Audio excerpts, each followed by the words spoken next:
What if I told you that some SUVs lose half their value the moment you drive them off the lot, and by year 3 they're practically worthless? Imagine spending $50, $60, or even $70,000 on what you think is a solid investment, a reliable family hauler that'll serve you for years. You've done the research, read the reviews, and you're feeling confident about your purchase. Then reality hits like a freight train. 3 years later, you go to trade it in or sell it privately, and the dealer laughs in your face with an offer that's insulting. You check online listings and realize your nearly new SUV is worth less than a used Toyota Camry with twice the mileage. Your stomach drops as you calculate how much money you've essentially set on fire. This isn't a hypothetical nightmare, it's happening right now to thousands of buyers who didn't know which SUVs to avoid. Today, we're exposing the 7 SUVs that are financial black holes, vehicles that depreciate so catastrophically fast that buying them new is essentially financial suicide. These aren't just bad deals, they're money-destroying machines that'll leave you underwater on your loan and regretting every payment. Let's dive into the carnage, starting from number 7 and building to the absolute worst offender. 7. Volkswagen Atlas. Let's kick things off with the Volkswagen Atlas, a 3-row SUV that seems practical and well-priced when new but turns into a depreciation nightmare that'll leave owners upside down on their loans for years. The Atlas starts at around $36,000, making it one of the more affordable 3-row SUVs available. It's spacious with genuinely usable 3rd-row seating, the interior is well designed with good materials, and VW's reputation for solid German engineering gives buyers confidence. The driving dynamics are composed, the ride is comfortable, and it handles well for such a large vehicle. Everything about it seems like a smart family vehicle purchase. Then you check resale values 3 years later and realize you've made a terrible mistake. That $45,000 well-equipped Atlas is now worth around $21,000. That's a loss of 53%, over $24,000 gone forever. Even base models lose around 48 to 50% of their value in 3 years, which is absolutely brutal for a mainstream brand vehicle. The depreciation stems from multiple factors. First, VW's reputation in America isn't what it is in Europe. The Dieselgate scandal damaged consumer trust, and VW reliability has been questionable with various electrical issues, transmission problems, and engine concerns affecting their vehicles. The Atlas specifically has suffered from transmission failures, electrical gremlins, and various recalls that spook used car buyers. Third, VW's dealer network isn't as extensive as Japanese or American brands, making service less convenient. Parts can be more expensive than domestic or Japanese competitors, and finding mechanics comfortable working on VWs can be challenging in some areas. These factors make used VWs less desirable, driving values down. The market is flooded with off-lease Atlases as 3-year leases expire, creating excess supply that drives prices even lower. Dealers don't want them because they sit on lots unsold, so trade-in values are terrible. Private party sales are difficult because buyers can find better alternatives. Owners find themselves trapped with vehicles worth half what they paid, unable to trade without taking massive losses. 6. Infiniti QX80. Moving up our list of depreciation disasters, we have the Infiniti QX80, a full-size luxury SUV that competes with vehicles like the Cadillac Escalade and Lincoln Navigator, but unlike those vehicles, the QX80 depreciates like a rock falling off a cliff. This is particularly disappointing because Infiniti is supposed to be Nissan's luxury brand with Japanese reliability. The QX80 starts at around $77,000 and can easily exceed $90,000 with options. It's a big, comfortable SUV with a powerful 5.6-liter V8 producing 400 horsepower. The interior is spacious, the ride is smooth, and it can tow 8,500 pounds. For someone needing a large luxury SUV, it seems like a solid choice, especially compared to the 6-figure price tags on Escalades and Navigators. The reason for this value collapse is Infiniti's weak brand positioning and the QX80's dated design. The current QX80 has been around with only minor updates since 2011, making it ancient by automotive standards. The exterior styling looks old-fashioned, the interior design is dated despite some updates, and the technology feels like it's from a previous era. Buyers shopping for large luxury SUVs want the latest and greatest, and the QX80 simply isn't competitive. The powertrain is also problematic. The naturally aspirated V8 is smooth and powerful but drinks fuel at an alarming rate, returning around 14 miles per gallon combined. In an era where efficiency matters even to luxury buyers, that's simply unacceptable. Meanwhile, competitors offer turbocharged engines or hybrids that provide better performance with dramatically better fuel economy. Infiniti's reliability has been declining, and the QX80 suffers from various issues including electrical problems, transmission concerns, and build quality defects. The brand's limited dealer network means service can be inconvenient, and resale values suffer because buyers worry about finding service and parts. Nobody wants to buy a used luxury SUV from a brand that might not be around in 10 years, which is a real concern with Infiniti's declining sales and market share. 5. Cadillac XT6. At number 5, we have the Cadillac XT6, which represents GM's attempt at a 3-row luxury crossover, and it's a textbook case of how not to build brand value. This vehicle depreciates so fast that it's essentially worthless after a few years, making it one of the worst financial decisions you can make in the automotive world. The XT6 starts at around $51,000 and can easily exceed $65,000 with the premium luxury or sport trims. It looks elegant with Cadillac's distinctive styling. The interior has nice materials in the higher trims, and it offers 3 rows of seating. It seems like a reasonable alternative to German luxury SUVs at a lower price point, but that lower price when new doesn't translate to value, it translates to catastrophic depreciation. A 3-year-old XT6 that costs $60,000 new is worth around $26,000. That's a loss of 57%, over $34,000 evaporated. Even base models lose over 50% of their value in 3 years. These are economy car depreciation rates on a luxury vehicle, which is absolutely devastating for owners trying to trade in or sell. The problems are multifaceted. First, the XT6 is boring. It has a pedestrian 3.6-liter V6 producing just 310 horsepower, which is adequate but uninspiring in a luxury vehicle. The driving dynamics are soft and numb, with no sporting pretensions or engaging character. The technology is okay, but not class-leading. Nothing about the XT6 stands out or gives buyers a reason to choose it over competitors. Second, Cadillac's brand image is in trouble. They're trying to be a prestigious luxury brand, but they're perceived as overpriced Chevrolets. The XT6 shares its platform with the Chevrolet Traverse, and buyers know it. Why pay luxury prices for a fancy Chevy when you could buy an actual luxury vehicle from Lexus or Acura?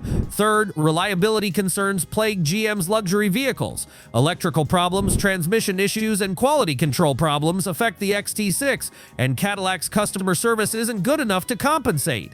Buyers looking at used luxury SUVs will choose a Lexus RX or Acura MDX over an XT6 every single time because those vehicles are more reliable and hold their value better. The market for used XT6s is essentially non-existent except for bargain hunters looking for cheap luxury.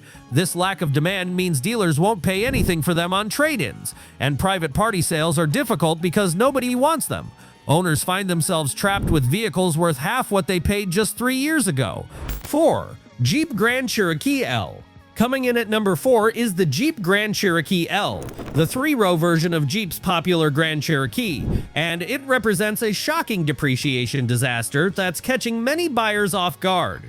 Jeep has a loyal following and strong brand recognition, so the depreciation here is particularly surprising and painful for owners. The Grand Cherokee L starts at around $45,000 and quickly climbs past $60,000 for well-equipped models. It's spacious, comfortable, capable, and carries the Jeep badge that comes with built-in adventure credibility. The styling is handsome, the interior is well-appointed, and it drives well for a 3-row SUV. Everything about it seems like a solid choice for families needing space and capability. But the depreciation is absolutely brutal. A 3-year-old Grand Cherokee L that costs $60,000 new is worth around $28,000 to $30,000. That's a loss of around 50%, $30,000 just gone. Even cheaper base models lose 45 to 50% of their value in 3 years, which is catastrophic for a mainstream brand vehicle. The 3-row market is brutally competitive, with excellent offerings from Honda, Toyota, Mazda, Hyundai, and Kia that are more reliable and hold their value better.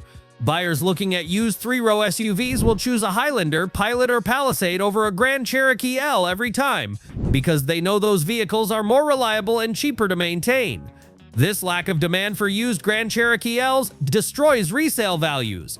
Jeep's reputation has been declining, with quality surveys consistently ranking them near the bottom. Smart buyers know this and avoid Jeeps, especially out of warranty. The only people buying used Grand Cherokee Ls are those who can't afford better options or who are getting such a good deal that the reliability risk seems worth it. This limited buyer pool means values stay depressed. 3. Lincoln Aviator. The bronze medal for depreciation disasters goes to the Lincoln Aviator, a vehicle that sounds great on paper but turns into a financial disaster once real-world ownership begins. This one surprises people because Lincoln has been trying to rebuild their luxury credentials, but the Aviator shows they still have serious problems. The Aviator starts at around $56,000 for the base model, which seems reasonable for a 3-row luxury SUV.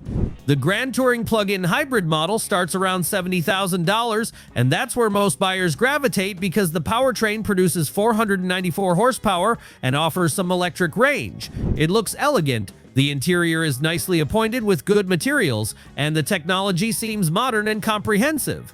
It feels like a legitimate luxury SUV that can compete with German and Japanese rivals. Then you check the resale values and your jaw hits the floor. A 3-year-old Aviator that originally cost $70,000 is worth around $32,000. That's a loss of 54% in just 3 years, over $38,000 gone forever. Even the base models lose around 45 to 50% of their value in the same time frame. These aren't luxury-level resale values, these are worse than economy cars. Lincoln's brand image problem compounds the depreciation. Despite their attempts to move up market, Lincoln is still perceived as a fancy Ford rather than a true luxury brand. Buyers cross-shopping luxury SUVs will choose a Lexus, BMW, Mercedes, or Audi over a Lincoln almost every time, which means demand for used Lincolns is weak. When supply exceeds demand, prices fall, and they fall hard. The technology that seems impressive when new becomes a liability when used. The large touchscreens, digital gauge clusters, and complex driver assistance systems are all potential expensive failures once the warranty expires. Replacement screens can cost thousands of dollars. Fixing driver assistance cameras and sensors is expensive. Buyers know this and avoid used Aviators, driving values even lower. 2. Maserati Levante. Taking the silver medal for catastrophic value loss is the Maserati Levante, an Italian luxury SUV that somehow manages to depreciate even faster than most vehicles on this list, which is genuinely impressive in the worst possible way. This is where depreciation moves from painful to absolutely devastating. The Levante starts at around $87,000, and like other luxury vehicles, it climbs quickly past $100,000 with options. It's a stunning vehicle to look at with gorgeous Italian styling that turns heads everywhere, a beautiful interior with premium materials and exquisite detailing, and engine options that include a Ferrari-derived twin-turbo V6 and a thunderous V8. The exhaust note is intoxicating, the performance is exhilarating, and the badge carries exotic Italian prestige. For about 6 months, you'll feel like you made a brilliant decision. Then reality sets in with crushing force. Within 3 years, that $87,000 Levante will be worth around $35,000 to $40,000. That's a loss of over 55%, more than most people's annual salary just gone, evaporated into thin air. The depreciation is so severe that you'll be upside down on your loan almost immediately, and you'll stay underwater for the entire ownership period unless you put down a massive down payment that most people can't afford. When things break, and they will break with alarming frequency that'll shock you, you're looking at repair bills that'll make you question every life choice that led to this moment. Dealer labor rates are astronomical, often exceeding $300 per hour. Parts must be ordered from Italy and take weeks or even months to arrive, leaving your expensive SUV sitting uselessly in your driveway. Mechanics who are qualified to work on Maseratis are rare and expensive, commanding premium rates because of their specialized knowledge. A typical repair that might cost $500 on a Toyota will cost $3,000 on a Maserati. Major repairs can easily exceed $15,000, which is more than the vehicle will be worth after a few years. The market knows all of this, which is why used Levantes are worth less than used Honda Accords, despite originally costing 3 times as much. Nobody wants to inherit the repair costs, so values crater and continue falling. The only people buying used Levantes are either extremely brave, extremely foolish, or extremely wealthy with money to burn on repairs as a hobby. 1. Land Rover Range Rover Sport. And finally, taking the #1 spot as the absolute worst depreciation disaster, the undisputed champion of value destruction, we have the Land Rover Range Rover Sport. This British luxury SUV is the poster child for catastrophic value loss, and if you're considering buying one new, you need to hear this warning because it could save you from financial ruin. The Range Rover Sport starts at around $83,000 for the base model, and it climbs rapidly past $100,000 once you start adding the luxury features and options that most buyers want and that dealers push aggressively. It's a beautiful vehicle with stunning design that commands attention, a gorgeous interior that feels genuinely special, and impressive capability both on and off-road. The badge carries tremendous prestige, the driving experience is refined and sophisticated, and sitting inside feels genuinely special. But here's the brutal truth that nobody tells you at the dealership. Within 3 years, that $83,000 SUV will be worth around $40,000 if you're lucky. That's a loss of over 50%, more than $40,000 evaporating into thin air like it never existed. The cost of repairs is equally devastating and can bankrupt unprepared owners. When something breaks, and it absolutely will break repeatedly, you're not taking it to your local mechanic who charges reasonable rates. You're going to a Land Rover dealer where labor rates exceed $200 per hour and parts cost a fortune because they're imported from the UK. A relatively minor repair can easily cost thousands of dollars. Major repairs like engine or transmission work can exceed $10,000, which is more than many new cars cost. These repair costs terrify used car buyers who know they're essentially buying someone else's expensive problems with no warranty protection. Smart buyers recognize this pattern, which is why used Range Rover Sports flood the market after the warranty expires. Nobody wants to own one out of warranty because the repair costs are absolutely crippling and can exceed the value of the vehicle itself. This glut of used inventory drives prices down even further, creating a vicious cycle where values plummet and continue falling. The 3-year-old Range Rover Sport sitting on a dealer lot isn't a bargain. It's a ticking time bomb waiting to drain your bank account with repairs. The depreciation is so severe that you'd be better off lighting money on fire. At least that way you'd stay warm and get some utility from your cash. If you absolutely must have a Range Rover Sport because nothing else will satisfy you, lease it and let someone else eat the depreciation. Or buy a 3-year-old used one. But make sure you have a substantial emergency fund of at least $10,000 for the inevitable repairs. But buying one new, that's financial madness that no rational person should consider under any circumstances. So there you have it, 7 SUVs that are financial disasters, vehicles that depreciate so catastrophically that buying them new is essentially burning money in the most wasteful way possible. From the Volkswagen Atlas at number 7 all the way to the Range Rover Sport claiming the #1 worst spot, these vehicles all lose over half their value in just 3 years, making them some of the worst investments you can make with your hard-earned money. The common threads are crystal clear. Questionable reliability that scares away used buyers, weak brand positioning that fails to justify premium pricing, strong competition from better alternatives that hold their value, and limited demand for used models because smart buyers know better. These factors combine to create perfect storms of depreciation that leave owners underwater on their loans and deeply regretting their purchases. If you're shopping for an SUV, do your homework on resale values and reliability before you even step foot in a dealership. Choose brands with proven track records like Toyota, Honda, Mazda, or even certain Korean brands that have dramatically improved their quality. Avoid these depreciation disasters unless you're buying used and getting such a good deal that the risk seems worth it. And even then, make sure you have money set aside for repairs. Your wallet will thank you, and you won't be one of the thousands of people who learned this expensive lesson the hard way, losing tens of thousands of dollars in just a few years. Shop smart, avoid these money pits, and make decisions based on facts and data rather than marketing hype and emotional appeal.